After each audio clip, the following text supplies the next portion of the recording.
Let us not forget everything that happens. It's by the will of Allah. Holy will. It's time to unite and stand, and we will be the best amongst men. It's not time to be extreme or do the unthinkable, but to stand together as one. Tune into Sunnahfollowers, streaming every day, various platforms. Trust me, you'll find a way. Sunnahfollowers. Assalamu alaikum. Please mark your calendars. Starting this Friday, March 1st, we will be replacing the 6 p.m. Eastern Aqidah class, Al-Wala Wal-Bara class, with a special program for the month of Ramadan. Please join Ustada Lailanasheeba for the first 7 days of Ramadan with a preparation course. Allow her to walk you every day after that with the fiqh of fasting. Don't forget, mark your calendars, and we're streaming it right here on Sunnahfollowers. Ina alhamdulillah, wa salat, wa salam ala wa rasulullah. Welcome to our Ramadan prep series. This is our Ramadan prep series. And this series is designed to help you to prepare yourself for Ramadan. And the way to prepare is not by fasting. So again, for all of you Muslims out there listening to me, I want to remind everyone that none of you should be fasting right now unless you are making up one of your days from last year, or if it's a regular habit, like say, for example, you fast every Monday or you fast every Thursday. But other than that, no one should be doing any other type of voluntary fast, because all it's going to do is burn you out. And the Prophet sallallahu alaihi wasallam explained that to the companions. So none of that innovation that the Shiites and Sufis and them do with all this fasting before Ramadan. Then when Ramadan starts, oh, can I get a fatwa? Can I get a fatwa to excuse me from fasting? No, ain't no excuses. All right. And we've been speaking about just the basics, and I'm going to go over all of these issues again when Ramadan begins. So don't fret. I know it's a lot of information, but inshallah, like I said, if you stick with me every day at 6 p.m. Eastern Standard Time, I will walk you through Ramadan day by day, letting you know what's expected of you, what you should be, how you should be spending your time, reminding you of the good deeds and all of that, and the virtues of fasting and the importance of Ramadan and all of that. So yesterday in this class, we spoke about regular sickness. We discussed how if a person suffers from a sickness, he or she can break their fast. What about this? What if I just catch the flu? Can I break my fast? If I get the flu, is that a sickness that I can break my fast from? Come on, people. Yes or no? If a person is sick with the flu, can they break their fast? Yes, you can break your fast. Yes, you can. Good job. What about this? What if my nose is running? I don't have a fever. I'm not sick or anything, but I got a runny nose. Can I break my fast from a runny nose? No, you cannot. No, good job. No running. No, that's not a. What about this? I'm cooking, I'm chopping onions, and I happen to cut my finger. My finger starts to bleed. It's not deep. It's not serious. It's just bleeds. I can put a Band-Aid on it. Can I break my fast too? No. Good job. No, it has to be a real sickness that's going to cause you to discomfort, like the flu or COVID. Or, what about this? I fall down, I'm walking up the steps, I fall down the stairs and I break my leg. My leg is in pain and I have to go to emergency and they want to give me some pain medication. And can I break my fast and take the pain medication?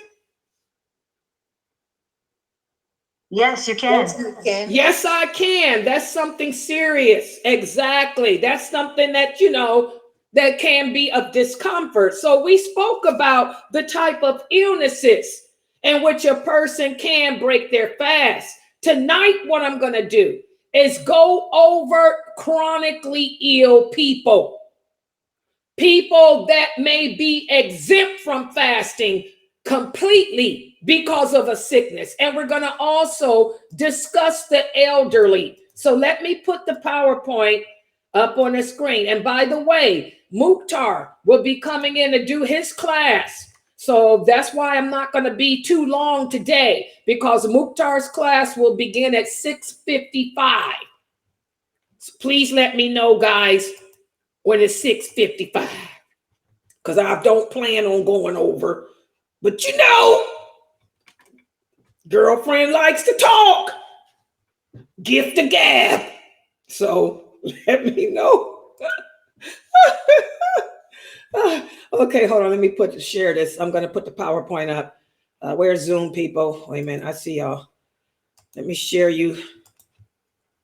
And I'm glad to see the kids are here. I want all kids to take notes too. Look at that full moon, because you're going to be wanting that moon by the end of Ramadan. Hello. It ain't for Edward, and it definitely ain't for Jacob. Hello. The kids know what I'm talking about. Okay, here we go. Oh, am I ready? Yes.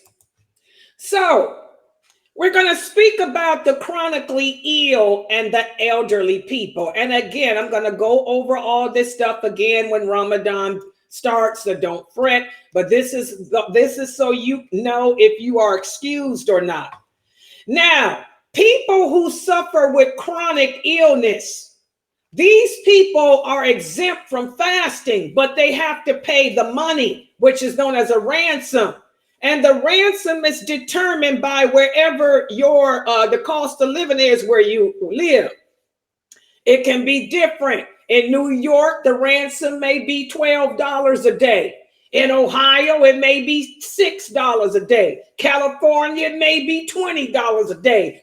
So you call your local masjid. Your local masjid will tell you what the ransom, how much it is. But how do we define a chronic illness? A chronic illness, this is a sickness of which there is no hope of recovery. It's incurable. Something that never goes away. Cancer, it could be like what I have, GERD. GERD is a chronic illness. It's never going to go away. Ain't no cure for GERD. It flares up sometimes it's good. Diabetes, high blood pressure. Anyone who has a chronic illness of which there's no hope of recovery, these people should not fast. Because, if there's no hope of recovery, you can die. So instead, you feed a poor person for every day you're unable to fast. But again, it depends on the illness. I gave you guys an example. I have GERD. GERD is a chronic illness. It's never going to go away, but it's manageable. It's controlled. It flares up, but sometimes it doesn't. So for a person like me, even though it's a chronic illness, I still make the attempt to fast each day. But when I feel that GERD coming up, then I can break my fast. And I pay the ransom for that day. You guys understand that?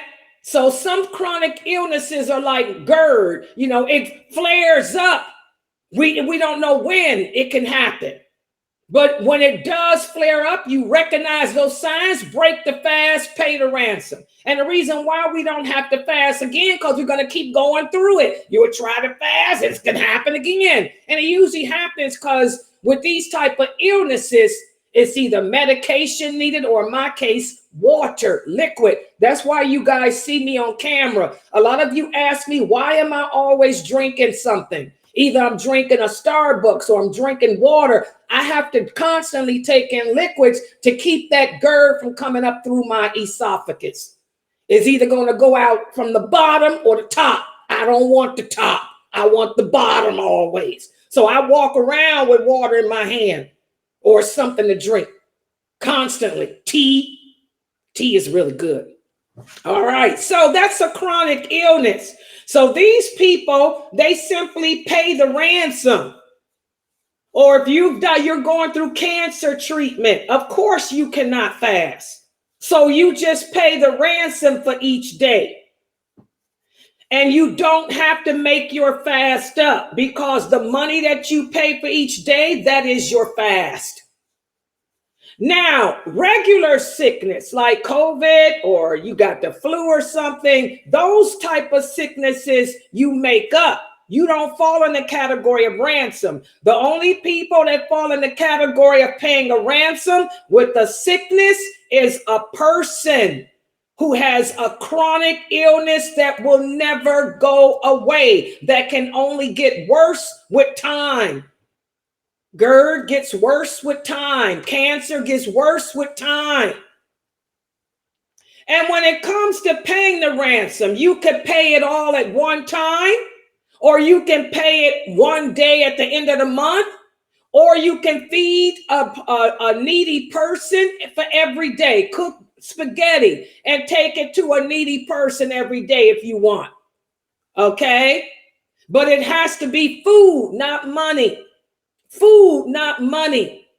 So say, for example, you ain't got no money, but you got some, you can make a big pot of spaghetti.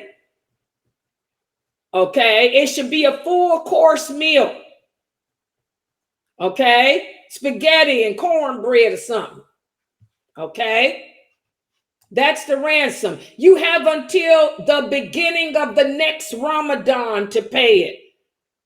So you have a whole year. You really have a whole year to pay that ransom. I tell American Muslims, y'all better take that money out your income tax every year like lailanasheeba do. Hello, I don't get taxes now, but alhamdulillah, I pay it, when I get my little check to come in the mail. Okay? Also, you can give it to an organization to distribute for you. Like say, for example, somebody wants to send relief to the people in Gaza. They're sending food to the people in Gaza. You can give it to an organization like that. What about this? Ramadan has began and you become sick. You don't know what's wrong with you. 2 weeks after you start fasting, the doctor diagnosed that you have cancer. What do you do in a case like that? Well, now you feed a person for every day you're unable to fast. Because again, you can't make those days up. Just like GERD, there ain't no guarantee I can make them days up. That's why I got to pay that ransom. Because it's all about that water, that liquid. Okay? Also, what if a person dies during the month of Ramadan from a chronic illness? Say you died from cancer. Your family doesn't have to worry about it. Ain't no debt on them. Okay? But if you did die owing some fast and it wasn't a chronic illness, then your family has to take the money from your estate. Say, for example, you got the flu, you died from the flu. Okay? In that case, the family would take it from your estate. Okay? Everybody got that? So, now we get to elderly people. An elderly person is not defined by age. This is a misconception that Western Muslims have. Western Muslims think that if a person is 50, they elderly. No. They think that if a woman is 40 or 50, she can stop wearing hijab too. No. How does Allah define an elderly person? In Islam, an elderly person is defined as a person who has lost their strength and they're getting weaker each day because they're nearing death. They're wrinkled up like you see these hands here. This is an old woman. She's so old and wrinkly, her skin hanging down to the ground. If you saw her naked, no man would be turned on to her. Instead, he'd pity her and say, please, somebody, help that old lady to her bed so she can die. That's elderly in Islam. Lailanasheeba is 62 years old. You don't want to see me without a hijab on or without clothes on because it'll make you forget about Nicki Minaj. Hello! Some of us got it going on like that. Hello. So elderly is not based on age. It's based on death, close to dying. Now, for these people, they do not have to fast because fasting would be difficult. This woman, she can't even get up out the bed hardly. She has a hard time walking, breathing. So she can't go for 16 hours. And that's based on the view of Ibn Abbas, radiyallahu anha. I don't care about what the four imams say. I'm going to tell you what the originals had to say. Ibn Abbas said that when Allah says in the interpretation of the meaning, for those who can fast with difficulty, he said that means an old man or an old woman. He said they have a choice either to fast or feed a poor person for every day. Ibn Abbas said this verse has not been abrogated. This verse is referring to an old man or an old woman. And by the way, this is also what he said about you women, past childbearing years. You will never understand the Quran, you little women, until you learn about the companions. Ibn Abbas said that verse about women removing their hijab is also speaking about an old woman that no man would want if he even seen her naked. She's getting close to death. So for any of you women over the age of 40, not wearing a hijab, you're going to answer to Allah, you better put it on. Okay, and hope you don't die in that state. All right. So for the elderly people who are close to death, living is hard for them. They have a hard time walking, breathing, concentrating even. They should feed a poor person for every day. And the same, what about the senile people? How does Islam define a person as senile? A person that's senile is a person that has dementia. They done lost their mind. These people are confused. They don't even remember their name. The pen is lifted for them. So what does that mean? That means that they don't have to fast nor pay a ransom. But what about this? What if they have the beginning of dementia? What does that mean? That means that sometimes their mind is good, but other times it's not. Well, if their mind is good, then they can fast. But when their mind is not good, then they don't have to. But they don't have to pay a ransom or anything else. Y'all understand that? Because the pen is lifted. These people have a mental issue. So those are the basics that I wanted to go over about sickness. Chronic illness. Again, take a screenshot. This is a sickness of which there is no hope, no cure. Some of us can try. For example, some of you may have high blood pressure. Okay, you can fast. You have to make the attempt. But if you start to feel dizzy during the day, you start to feel like you about to fall out, break your fast. Okay? Break that fast. Break that fast. You got a disease like cancer, you shouldn't be trying to fast at all. You just pay the ransom, because that's something totally difficult. And elderly, again, elderly has nothing to do with age. So you women, because I heard from the grapevine, yes, I heard it.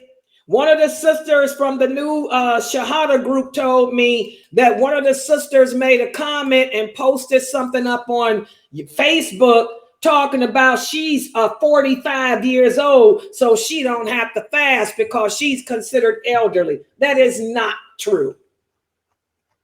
I don't know of any woman on this planet who'd want to be identified as elderly.